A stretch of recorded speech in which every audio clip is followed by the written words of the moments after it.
அன்பு தமிழ் சொந்தங்களுக்கு நண்பான பணியான வணக்கங்கள். நேற்றைய தினம் பார்த்தீர்கள் என்றால் ரணில் விக்ரமசிங்க பிணையில் விடுதலை ஆகியுள்ளார்.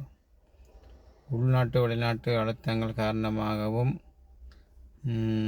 பல சட்டத்திட்டங்களுக்கு உட்பட்டும் அவருக்கு நீதிமன்ற நீதியை பிணையை வழங்கியுள்ளது. நீங்கள் பார்த்தீர்கள் என்றால் அவருக்காக அனைத்து எதிர்க்கட்சிகளும் ஒன்று கூடி ஒரு அணியாக நின்று தங்களுடைய எதிர்ப்பினை தற்போதைய அரசாங்கத்துக்கு காட்டியிருந்தார்கள். அப்படிப்பட்ட நிலையில் தற்போது ஒரு பலமான எதிர்க்கட்சி இல்லாத எங்களுடைய நாட்டில் ரணில் விக்ரமசிங்கனுடைய கைது ஒரு பலமான எதிர்க்கட்சியை உருவாக்கி விட்டிருக்குதா என்ற ஒரு நோக்கத்தோடு நாங்கள் பார்க்க வேண்டும். அல்லது ரணில் விக்ரமசிங்கவின் கைது தற்போதைய அரசாங்கத்துக்கு இன்னும் ஒரு முன்னோக்ககரமான ஒரு முன்னேற்றகரமான செயல்பாடா என்றதை நாங்கள் இந்த விஷயத்தில் நாங்கள் கருத்தில் கொள்ள வேண்டும். ஏனென்றால் இதுவரையும் யாராலையும் கை வைக்க முடியாத ஒரு நபர் மீது தற்போதைய அரசாங்கம் கை வைத்திருப்பதென்றது உண்மையிலேயே ஒரு பாராட்டத்தக்க விடயம்தான். தங்களால் எதுவும் முடியும் என்ற ஒரு விஷயத்தை செய்து காட்டியிருக்கிறார்கள். அதுவும் சட்டத்திட்டங்களுக்கு உட்பட்டு அவரை ஒரு அரசியல் பழிவாங்கல் இல்லாமலுக்கு சட்டத்திட்டங்களுக்கு உட்பட்டு நீதித்துறையின் சரியான ஒரு அனுசரணையுடன் அந்த கைதானது செய்யப்பட்டிருந்தது. அதே போல் அவர் அந்த நீதித்துறையின் ஊடாகத்தான் ரணில் விக்ரமசிங்கவும் பிணையில் விடுதலை ஆகியுள்ளார். இப்போ நாங்கள் இந்த விடயங்களில் இனிவரும் காலங்களில் இந்த கைதின் எதிரொலிகள் ஏதாவது இந்த தற்போதைய அரசாங்கத்துக்கும் தற்போதைய ஜனாதிபதி அனுரகுமார திசாநாயக்காவுக்கும் ஒரு வீழ்ச்சிகரமான எதிர்வினை ஆற்றுமா, அல்லது இந்த கைதினூடாக இந்த தற்போதைய அரசாங்கம் ஜனாதிபதி அவர்களுக்கும் ஒரு எழுச்சிகரமான விஷயமாக அமையுமா என்பதை நாங்கள் பொறுத்திருந்து தான் பார்க்க வேண்டும். இன்றைய தினம் பார்த்தீங்கள் என்றால் அர்ச்சுனா ராமநாதன் அவர்கள் எதிர்க்கட்சி தலைவர் அலுவலகத்துக்கு சென்றிருந்தார். அங்கே நடந்த ஒரு கூட்டத்தில் தான் கலந்து கொண்டதாகவும் ஒரு கலந்துரையாடலில் தான் கலந்து கொண்டதாகவும் அவர் இந்த ஊடகங்களிலே கருத்து தெரிவித்திருந்தார். இப்போ இதை தமிழ்நாட்டில் ஆகிய நாங்கள் சரியாக உற்று நோக்க வேண்டும். கடந்த காலங்களில் இவர் பாராளுமன்ற தேர்தலில் போட்டியிட்டு வென்றவுடன் முதல் பாராளுமன்ற அமர்வில் இவர் அங்கு சென்று எதிர்க்கட்சி தலைவரின் ஆசனத்தில் இருந்து பெரிய ஒரு அமளி தும்மலியை ஏற்படுத்தி எந்த ஆசனத்தில் தான் இருக்க வேணும் என்று கூட தெரியாமலுக்கு அங்கே அமர்ந்து ஒரு இழிவுகரமான செயல்களில் ஈடுபட்டார். அதே மறுதினம் பார்த்தீங்கள் என்றால் எதிர்க்கட்சி அலுவலகத்துக்கு நேரம் கேட்க போனான், அங்கே என்ன தாக்கி விட்டார்கள் என்று ஒரு கோமாளி கூத்தை ஆடினார். அப்போ அவர் எப்போவுமே வழக்கம் போல் 2 டெலிஃபோன்களை கையில் வைத்திருப்பார். அப்படிப்பட்ட நபர் எதிர்க்கட்சி அலுவலகத்துக்கு நேரம் கேட்க போய் தன்னை தாக்கி விட்டார்கள் என்று ஒரு வேடிக்கையான ஒரு கருத்தை முன்வைத்தார். அதை நாங்கள் எல்லோரும் கேட்டு அறிந்து சிரித்த விடயம்தான். இன்று பார்த்தீர்கள் என்றால் இவர் அதே எதிர்க்கட்சி தலைவரின் அலுவலகத்துக்கு போயிருக்கின்றார். இவர் ஒரு சுயேட்சை வேட்பாளராக நின்று பாராளுமன்றம் சென்றவர். இவருக்கும் எதிர்க்கட்சி என்ற ஒரு தகமைக்கும் தொடர்பே இல்லை. இப்போ இவர் அதில் போட்டி கொடுக்குறவர் தான் எதிர்க்கட்சியை சார்ந்தவர் உண்டு. அப்போ எதிர்க்கட்சி என்று இப்போ நாங்கள் எங்களுடைய தற்போதைய பாராளுமன்றத்தில் எதிர்க்கட்சி என்று சொன்னால் அது சஜித் பிரேமதாசா தான் எதிர்க்கட்சி தலைவராக இருக்கின்றார். ஐக்கிய மக்கள் சக்தி தான் எதிர்க்கட்சியாகவும் இருக்கின்றது.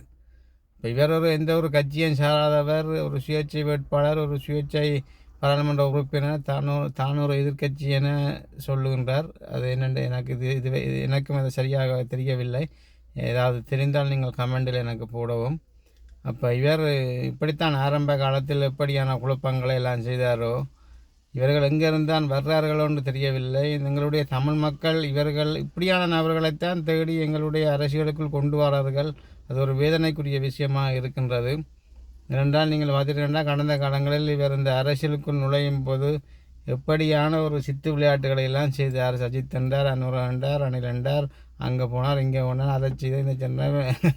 எப்படியான ஒரு எப்படியான ஒரு கேளிக்கையான விடயங்களை செய்தார்ன்றது வந்து நாங்கள் எல்லோரும் அறிந்த விஷயம். அப்போ டாக்டர் தேவானந்தா என்றார், அவர் என்றார், இவர் என்றார். கடைசியாக இப்போ சஜித்தோட சண்டை பிடித்தார். இஸ்லாம் இஸ்லாம் மதத்தை தழுவிய தமிழர்களுக்கும் சைவ மதத்தை தழுவிய தமிழர்களுக்கும் பிரச்சனைகளையும் உண்டு பண்ண பார்த்தார். சஜித்தின் மேடையில் ஏறி இஸ்லாம் மதத்தை தழுவிய தமிழர்கள் தன்னை மேடையில் இருந்து இறக்கி விட்டார்கள். அப்படி என்ற ஒரு அவர்களுடன் ஒரு விவாதம், ஒரு முரண்பாடான போக்கை சமூக வளங்களில் கொண்டு வந்தார். இப்போ அப்படிப்பட்ட ஒரு பிரதேசவாதங்கள், இனவாதங்கள், மதவாதங்களை கதைத்து ஒரு ஒரு ஒரு ஒரு ஸ்திரத்தன்மையை குலைக்க பார்த்தார். எங்களுக்குள்ளேயே பல பிரிவினைவாதங்களை குலைக்க பார்த்தார். அப்படிப்பட்டவர் இன்று அதே சஜித்திடம் போய் நிற்கின்றார். நாளைக்கு எங்கே நிற்பார் என்றது எங்களுக்கே தெரியாது. அவருக்கே தெரியாதுன்னு நினைக்கிறேன். நாளைக்கு அவர் எந்த கட்சியினுடைய அலுவலகத்துக்கு போவார், எந்த கட்சி தலைவனுடைய அலுவலகத்துக்கு போவார் என்று அவருக்கே தெரியாது. அவர் போனதுக்கு பிறகு தான் எங்களுக்கு தெரிய வரும். அப்போ இதை நாங்கள் ஒரு பொருட்டாக எடுத்துக்கொள்ள தேவையில்லை. ஏனென்றால் மக்கள் இவரை உள்ளூராட்சி மன்ற தேர்தலில் நிராகரித்து தூக்கி வீசி விட்டார்கள். அப்போ இந்த பிள்ளை பாவம் எங்கே போவதென்று தெரியாமலுக்கு அல்லுலப்பட்டு கொண்டு தெரியுது. நாங்கள் இனியும் எத்தனை அலுவலகங்களுக்கு, எத்தனை அரசியல் கட்சிகளின் அலுவலகங்களுக்கு எந்தெந்த அரசியல் கட்சி தலைவர்களுக்கு பின்னால் இவர் போகிறார்ன்றதை நாங்கள் பொறுத்திருந்து பார்ப்போம். அடுத்த விஷயம் பார்த்தீர்கள் என்றால், இன்றைய ஒரு ஊடக சந்திப்பு ஒன்றில் செல்வராஜா கஜேந்திரன் அவர்கள் பேசியிருந்தார். அவருடன் சில உறுப்பினர்கள் இருந்தார்கள். இந்த போர்க்குற்ற விசாரணை தொடர்பாகவும் செம்மணி மனித புதைகுழிக்கு நீதி கோரியும் ஒரு கையெழுத்து போராட்டம் ஒன்று நடக்கப் போவதாக அப்படி கூறியிருந்தார். அப்போ இன்றைய தினம் சமூக வலைத்தளங்களில் பரவலாக பேசப்படுகின்ற ஒரு விஷயம் செம்மணி மனித புதைகுழிக்கு காரணமானவர்கள், அதாவது சாட்சியங்கள் இந்த தமிழ் தேசிய பேரவைக்குள் இருப்பதாகவும் அவர்களை செம்மணி மனித புதைகுழியின் சாட்சியங்களை வைத்துக்கொண்டு இவர்கள் தங்களுடன், அதாவது இந்த தமிழ் தேசிய மக்கள் முன்னணி தங்களுடன் இணைத்து வைத்துக்கொண்டு இந்த கையெழுத்து போராட்டத்தை இவர்கள் சேர்ந்து செய்வதென்றது இந்த விதத்தில் நியாயம் என்ற மாதிரி இந்த சமூக வலைத்தளங்களில் இன்றைக்கு பார்க்கக்கூடிய மாதிரி இருக்குது. பெரும்பாலான பார்க்கக்கூடிய மாதிரி இருக்கின்றது. அது என்னத்தை குறிப்பாக சொல்கின்றார்கள் என்றால், இந்த செம்மணி அந்த 96லேருந்து 99 ஆண்டு காலப்பகுதி வரை இராணுவத்துடன் சேர்ந்து இயங்கி பல இதுகளை செய்தவர்கள், பல குற்றங்களை செய்தவர்கள், அதாவது செம்மணி மனித புதைகுழிக்கு முக்கியமான நபர்களை இவர்கள் தங்களுடன் வைத்து கொண்டு, அதாவது தமிழ் தேசிய மக்கள் முன்னணி தங்களுடன் வைத்து கொண்டு அதே செம்மணி மனித புதைகுழிக்கு நியாயம் கோரி ஒரு கையெழுத்து போராட்டம் ஒன்றை முன்னெடுப்பது இந்த விதத்தில் நியாயம் என்றதை இந்த சமூக வலைத்தளங்களில் கேட்டுக்கின்றார்கள். அதே கேள்வியை நானும் நானும் ஒரு மக்களாக உங்களுடன் கேட்கின்றேன். இதை நீங்களும் இதை கமெண்டில் எனக்கு பதில் சொல்ல, எனக்கு உங்களுடைய கருத்துக்களை சொல்லுங்கள். இது எந்த விதத்தில் நியாயமாக இருக்கும் என்றதை சொல்லுங்கள். ஒரு குற்றவாளியை நான் என்னுடன் வைத்துக்கொண்டு, ஒரு குற்றம் செய்தவனை அந்த குற்றம் செய்தவனை நான் என்னுடன் வைத்துக்கொண்டு அதே குற்றத்துக்கு நீதி கோரி ஒரு மக்கள் போராட்டமோ ஒரு கையெழுத்து போராட்டமோ செய்வது எந்த விதத்தில் இது ஏற்பத்தக்கது என்பதை நீங்கள் கொஞ்சம் எனக்கு மக்களுக்கு சொல்லுங்கள். உங்களோட கருத்துக்கள் ஊடாக, உங்களோட கமெண்ட்கள் ஊடாக நீங்கள் சொல்லுங்கள். என்ன தெரிஞ்சு கொள்ள வேண்டும். ஏனென்றால் இது ஒரு முக்கியமான விடயம். அப்போ இப்படியான விஷயங்கள் காலங்காலமாக எங்களுடைய மக்களை ஏமாற்றி இவர்கள் அரசியல் செய்து கொண்டு வருகின்றார்கள். அப்போ இப்படிப்பட்ட இந்த அரசியல்வாதிகளை நாங்கள் ஓரங்கட்டி ஒரு புதிய அரசியல் கட்டமைப்பை உருவாக்க வேண்டியது காலத்தின் கட்டாயம் என்றதை மக்கள் சரியான முறையில் சிந்திக்க வேணும். சிந்திக்க தவறினால் எங்களுடைய தேசம் யுத்த காலத்தில் நாங்கள் எவ்வளவுக்கு இழப்புகளை சந்தித்தோமோ அதே போல் தற்போதும் யுத்தம் முடிந்து 16 வருடங்களாக எங்களுடைய இனம் மாபெரும் அழிவுகளை சந்தித்து வருகின்றது. இவர்கள் இன்னும் ஒரு 15 வருடம் எங்களை இதே மாதிரி கொண்டு போவார்களா இருந்தால் எங்களுடைய மக்கள் எங்களுடைய தாயகத்தில் இருக்க மாட்டார்கள் என்பது வந்து என்னுடைய கருத்தாக இருக்கின்றது.